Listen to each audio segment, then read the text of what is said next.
What's up, everybody? Welcome to another inspiring episode of the Dripping Creativity Podcast. I am your host, Chris Corvan, and today we have an extraordinary guest with us. Born in Kansas and raised in Hempstead, Long Island, New York, he is an artist, beatmaker, poet, aspiring actor, CEO. We're thrilled to discuss his new album and his exciting collaborative projects. But before that, I want to remind everybody we have our new Wednesday show, Inks and Lattes, available on our YouTube channel at Creative Coffee Cafe. It is an amazing weekly show that goes through reviews, news, and more. Now, without further ado, Wiccid Lo, why don't you tell us all a bit about yourself? What's up? What up? What up? My name is Wiccid Lo. Man, 210 the label, you know what I mean, independent.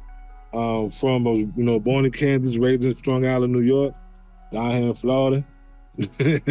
And we just rocking out, man. Just rocking out, dropping project after project, getting it cracking. Yeah. You know? So you were actually introduced to me through Christy Farley, who by the time this one comes out, I'm going to put you two together. So it'll be her release, and then yours will be like the Wednesday right after. So that's how that'll go, because you two are awesome. So I'm gonna put you guys together. Anyways, so yeah, no, she was actually executive producer project as well. Yeah, she's one of the artists as well. Yep. Yeah, she's telling me all that. I'm very excited for that shit, because like I love her writing as it is. Wait. And then with your beats on top of that shit, it's just like that's gonna be good. It's gonna be good. Definitely. So let's roll this back a bit. How was your journey getting here as an artist? Like, how did that all start? When did you know it's what you wanted to do? Actually, it's something I knew I wanted to do. All right, so this is kind of a crazy story, and I'm gonna try to make it as short as possible. Do it up, man. Do it up. I actually started music probably mid '80s, late '80s, but when around the time I died at the age of 8 years old, due to meningitis and the cyst in the brain. And pretty much that was the one thing I came out like just fully going on, no matter what it was, a whole bunch of cursing, whatever it was. It's something I just always loved. My family's into music. I got a lot of family members that do music. So from a very young age, it's something I just always loved. Excellent. So it's kind of been there. Yeah. You are a father. You have two children.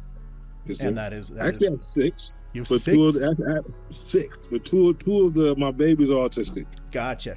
My two daughters, they have their autism. Well, shit, 6 kids. So then, with that, especially with the autism and all that stuff, how have you felt that has changed your creative outlook and how you create things? Because I want to for all of them, because I love all of my children the same. You know what I'm saying? Of course, the ones with autism, they tend to have, I have to, give a little more love, a little more care. But I do the same with all of them. As far as the change, it just makes me want to go harder. You know what I mean? And do something I know all 6 of them will be proud of. You know what I mean? Actually, we just my baby, my 7-year-old, she's nonverbal, but she was over there. One of my artists, Vlostdog, dropped a project yesterday, and I was playing this song, Love Hate, and she was over there just dancing, you know what I mean? It's not a whole bunch of no cursing like that. So I didn't feel bad about playing it around her, and she just over there shaking a little behind. I'm like, you go, girl. I'm mad I didn't get to catch on camera, but I'm like, next time I will. Oh yeah. Well, and the best part about those moments is that it sticks in your head. So when you go to make the next one, you're like, you know what? I want to recreate that shit.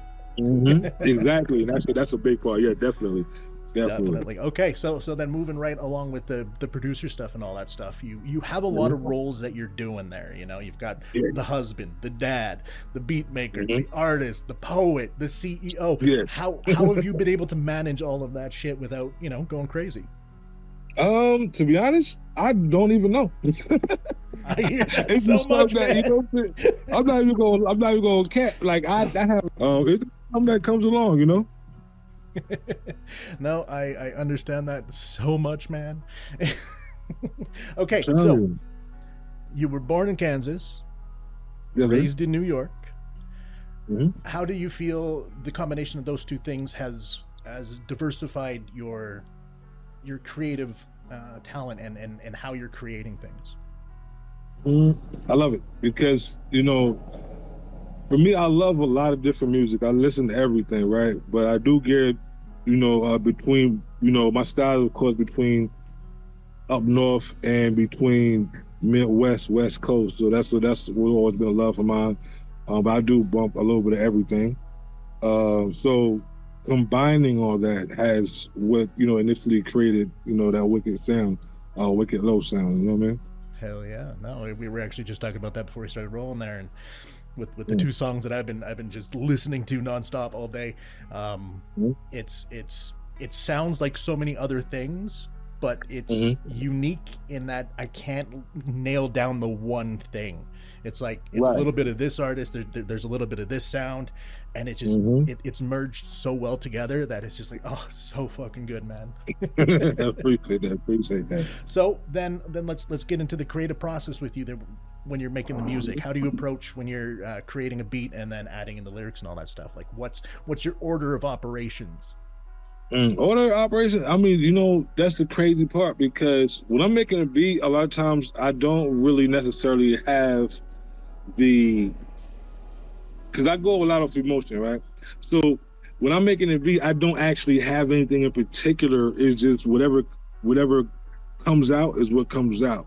And I'll probably make about 20, 30 or more beats. And then sometimes I'll listen to them, and depending on how I'm feeling, this will go perfect with this beat. Okay, boom. This one right here, I'm gonna send to Christy. This one here, I'm gonna send to Hayes or Vlostdog or Banks or whoever. And then this one right here, oh yeah, I'm definitely gonna use this one. That's kind of basically how it goes when I do creative. So it's also very collaborative. You have all the artists there, and you're all like, you know what, this is perfect for you, and right. You know what I mean? It's like certain beats like certain ones I have, and I'll just sit there and I'll literally title it the particular whoever I hear on that particular beat. Like if I don't hear myself, I'm like, this beat sounds like Hayes, so I'm just gonna I'm just gonna title it Wicked Beats Hayes. Boom. I'm just gonna and then when I get a couple more, then I'll just like, hey, you got something to email, you know what I mean? And So then going off of that, when you send it to them and you get it back, like with some of the hooks and all of that, do you give your input, or do you just take whatever they're giving you and run with it? Definitely. Usually I just give it to them, and then I let it's just theirs. You know what I mean? When I create a beat and I give it to them, do whatever you want with it. And a lot of times they'll, sometimes let's say for example, Hayes, she'll like, hey, bro, what do you think about this? And then I'll let her know, like, raise your vocals a little bit. You might want to kind of do it this way, this add this little piece in. And sometimes I don't say anything. Like sometimes I'm like, it's perfect the way it is. You know what I mean? Like, don't overthink it. Don't do too much. You don't want to overdo it. Just, relax. Yeah. It's one of the things I like to tell a lot of people when they come to me to help with some shit and talk them through stuff. It's like, just don't think, just do, just whatever. Right. If you overthink it, you're gonna fuck it up. Just do it, and then fix it later. And no, love that. So your new album there, Victory Anthem. Yes, sir. What inspired the themes and concepts behind it? That album it's a lot of spirituality behind that one. Like as far as like what I do was I had some beats, because I go back and forth between leasing beats and then I have my own. So that one I had some beats I just had sitting around, and I was like, and then me and this artist Black Shaggy, shout out to Black Shaggy. I met him through one of my other family, my brother the Zipper. We did actually some collabs on his songs, not really even knowing each other. So one day I just hit him up like, yo, I want to do some songs with you, whatever. I just started sending him beats, and then when I got him back, then I'll add my part before I send it, and then I'll title them and everything, what the title sounds like, and then it came out. Once like all the songs were done, it was like, this sounds like some victory shit, like we going into war. And then what I mean by the spiritual part is that I ended up going through a war, like on some physical, like spiritual shit, you know what I mean? Like I had a lot of things going on in my family, wife been in the hospital, daughter was in the hospital, almost lost my wife. So, and then with all that happened and then everything just coming back to full circle with just like some victory shit, like I fought, we all fought hard, she fought hard to come back, because with her diabetes and things like that. And it dropped to 7, and it was like the doctors were saying she's not going to make it. It's like, you know, got to pull the plug. And speaking as of today, when I seen her, she's sitting up on her own. We had a little talk, conversation-wise, and she's coming along a lot, like something that nobody even expected. And I was just praying the whole time, like, Allah, please, you know. And so it's just like some victory shit, you know what I mean? So like I did it, and then next thing I knew, I went through it, and then it just comes out to be like, yo, it's crazy. It's you know what I mean? Then I can really explain it. And so that's what, yeah. Those are the best projects where it's like it's coming from not just the heart but the soul and everything around you. And man, right. And like my whole world is like, and you gotta fight your way out of it. You know what I'm saying? I'm having to do a whole 1,000 things and still try to be on top of the music and still working on the family and it was like a I don't know how you even explain this. So the best way to put it is like a war, like kind of how we did the project. You know what I mean? You got Divide and Conquer, you got songs like Perseverance, and it was all of that in one. And then to get to today where everything has calmed down a little bit. You know, she's doing great, my daughter's doing great. Yeah, that's that victory, you know what I mean? Like, we here, baby, we here, you know? That's fucking awesome. I love that shit. Okay, so you have a collab album with Vlostdog. Yeah, we love dog. Yep. Yeah, my bad. You good. It's written down, man. It's written down. I know. It's the way. Yeah, it's the way he put it out there, and I was like, and I did the same thing. He was like, yeah, it's Vlostdog, dog. You know what I'm saying? And you know, one of his favorite artists is DMX, so like I get it. Yeah, you know what I mean? I get the vision. So, yeah. So Quest in Life Trilogy. Quest in Life Trilogy. Yeah. What's the creative process like that? Like, what can I expect when I go to listen to this one? I'll be real. That album I've been bumping it for the past 2 days since it came out, and I told him, I was like, he's like a little brother to me, so I'll be real with him. I'm like, you got a lot of my best verses on like this, you know, joker, but when I'm listening to it, I'm like, wow, because I really didn't write my verses. I kind of just went off for the emotion, especially with what I was going through at that time. And we had it, I think we pretty much had it ready for a few months, but he was promoting the other album that he already put out. So this one I kind of did the same thing with executive producing. I sent him a whole lot of beats. We collectively picked some out, and he told me he wanted to do it with me. So that's pretty much what happened. We got together, we threw verses down, went back and forth on the ideas, him telling me how he wants it, what his vision is. So I pretty much just followed his vision and just added to it. You know what I mean? Hell yeah. So, but definitely that was that song, Love Hate, that my daughter was dancing to. That's on that project. You know what I mean? Well, I'm gonna be picking that shit up, man. Hell yeah. Right. All right. So let's talk about the poetry, the art, everything else that's coming up here. Like what's pulling you right now? What's pulling me right now?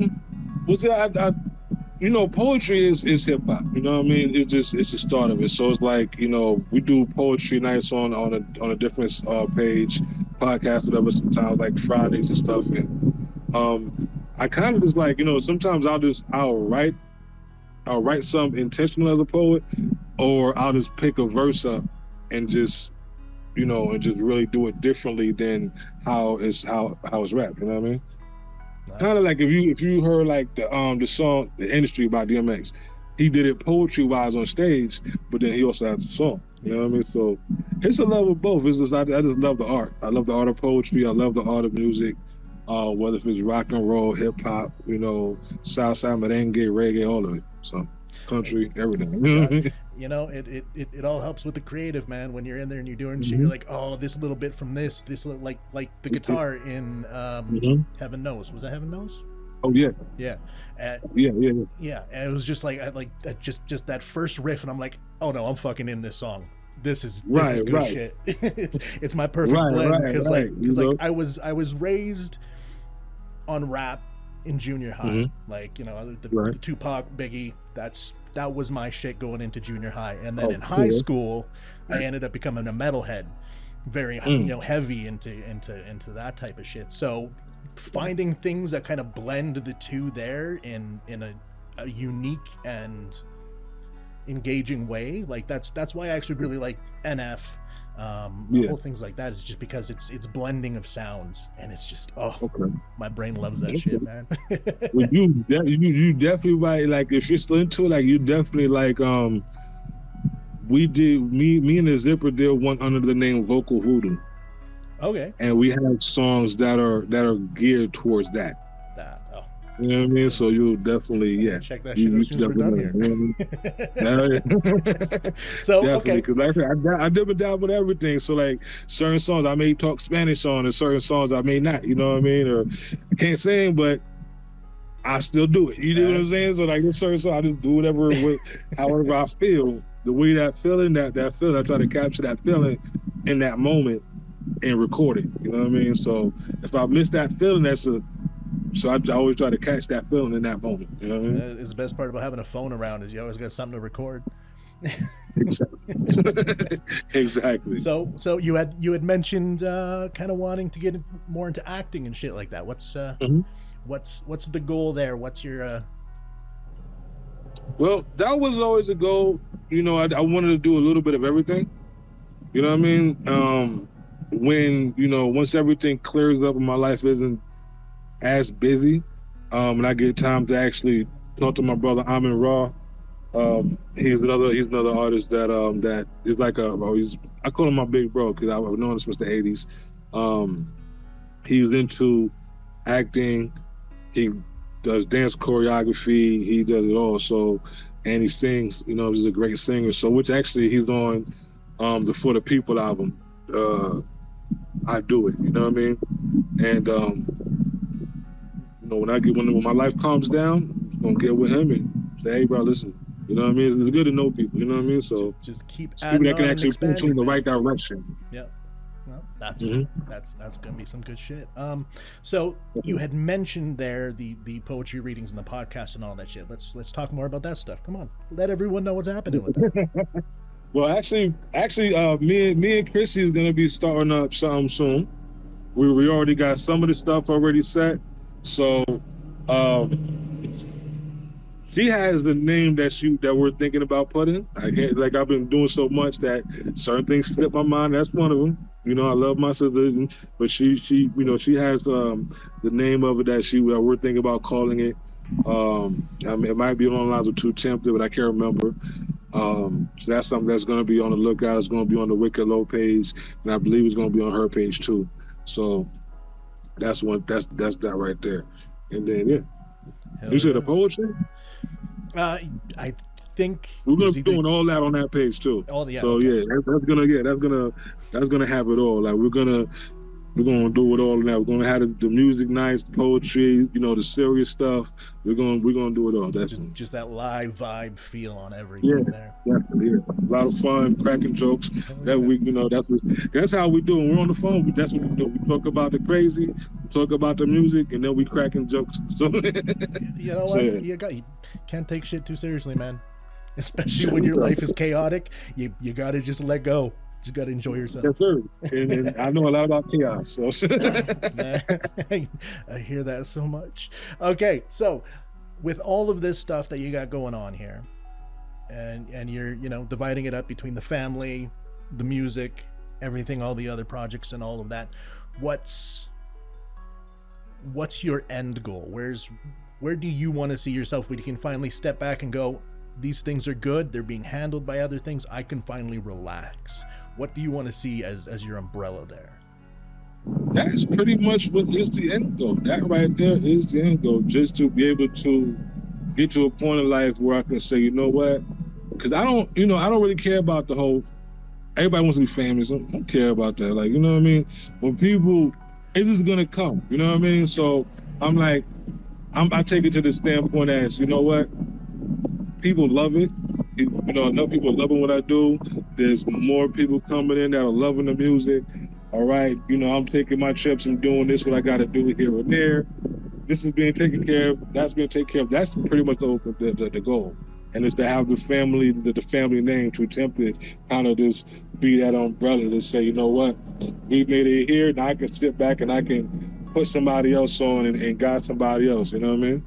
I completely get that. That's literally what I'm in the process of doing, is building the foundation is what I like to call it. It's I'm building everything up myself. I'm doing it right. And then when it gets to a certain point, I can trust it to some people. They can handle that shit. And then I can either focus on something else or just, maybe go on a vacation, because a vacation would be great, Exactly. You know what I mean? Like, I can't wait to go on vacation. Like, my family's from Belize. I have not been there yet.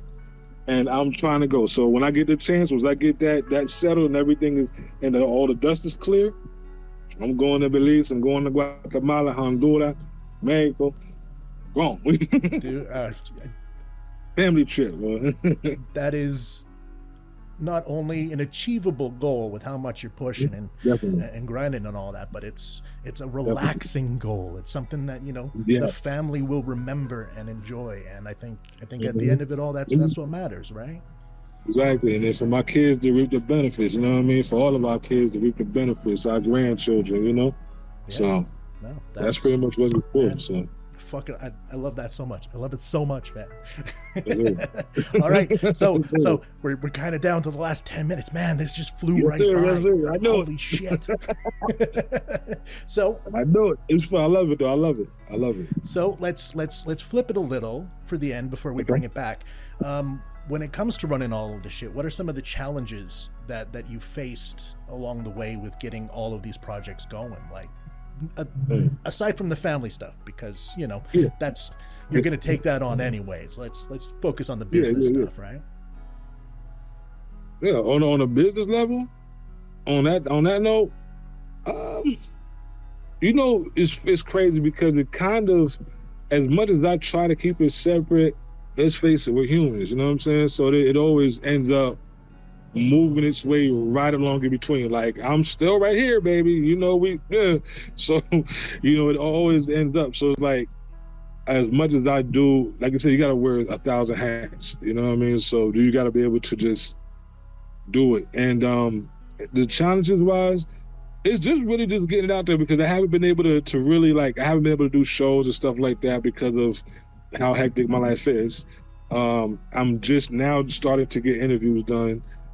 Starting to do those, and it really takes a strong soul, man, when you're going through so much, and you gotta, every day you gotta get up, and that's why a lot of my music is about mental health as well, because having to get up when you don't feel like you have anything left in you and still go is a big thing, you know what I mean? And it's hard as hell, but it can be done. And that rolls right into the next thing, because for everyone here that's with the cafe and all that stuff, mental health is a very strong, important factor of us creatives, just in general. It doesn't matter what industry you're in. We all kind of have that brain where it's like, when shit hits us, it hits us hard, and it's so hard to get going during the day. And I know I just came off of a little one myself, and it goes around. So where do you find your drive when it comes to those moments when you feel like everything is too much, but you still have to push through? Like, where is that coming from?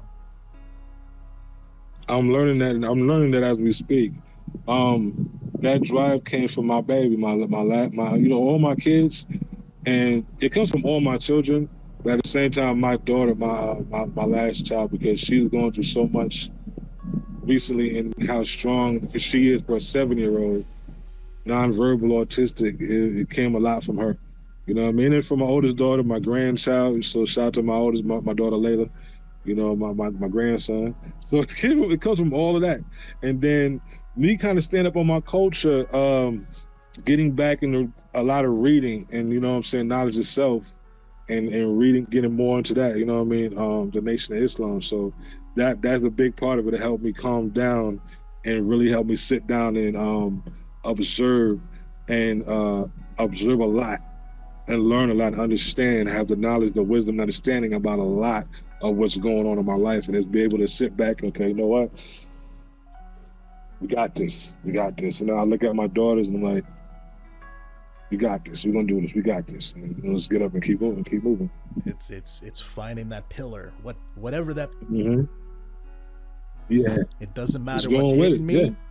This is it. Doesn't matter what this it is. What matters. You know what I mean? And I love everybody. It's just when as far as for me, this is what it came down to. I just had to sit down and really just look at what the Lord gave me. You know what I'm saying? Look at what He's presented me with. Accepting and understanding the blessings and being appreciative of everything, being able just to be able to breathe, because, you know, just 30-some years ago, I wouldn't have been here. You know what I mean? So, and you know, other struggles I've had in life. So it's a lot to do with that, just that, you know what I mean? Sometimes you just gotta, matter of fact, real quick, you know, you watch martial arts flicks? Yeah. So you know, like sometimes where they'll be in there working out in the field, and then when the breeze comes, they stop what they're doing, they just stand up and just feel the breeze. I do that same thing and just kind of just sit there and just let the breeze hit and just calm down. It really does work. It does. It really works. No, and that's, you know, not only with looking at all the gifts and then all the positive things that you have in your life and that you received, that by focusing on that, you're building up your own confidence, and that's where it really comes from. It's like, you know what, believing in yourself, because you have all these things that believe in you, so you got to stand up and you got to you know, say that shit from your chest, right? Exactly. You got to say it with your chest. Exactly. So yeah, no, I 100% get that, and that's beautiful, man. It's beautiful. So then let's talk about the rewards from running all this stuff. Like, I think I know what you're gonna say, but all of the things that, you know, by running all of these different hats and wearing all this different shit, what have you seen come out of it that makes you feel good? My family, their livelihood, you know what I'm saying? Just the fact that I can wake up and see them, and I can call the hospital and speak to the old lady, you know what I'm saying? Just that alone is rewarding enough. You know what I mean? Being able just to get in my car and go, you know? Because there's been times where I had no car, you know what I'm saying? I had, you know, nothing. I couldn't, I had to beg for rides. Now, I ain't even more for asking, but there's been times where you cut all that pride out. You got to ask, like, listen, you get a ride. You know what I mean? So I have been there several times myself. I know all about that shit. It fucking sucks, but you know what? I've always been the one to really, and I've always been the one growing up. I've always been the one to not ask for nothing. I always found a way to get it done. And sometimes you just gotta, when it hits you like that, you gotta be able to sit down and just humble yourself and really assess the situation. And go about it the best way possible. Hell yeah. Well, and that's, I know for me, humbling myself in those moments is one of the most difficult things to do. It sucks.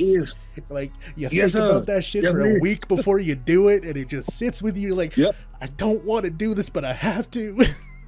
Exactly. Yes. And trust me, I've been there. A lot.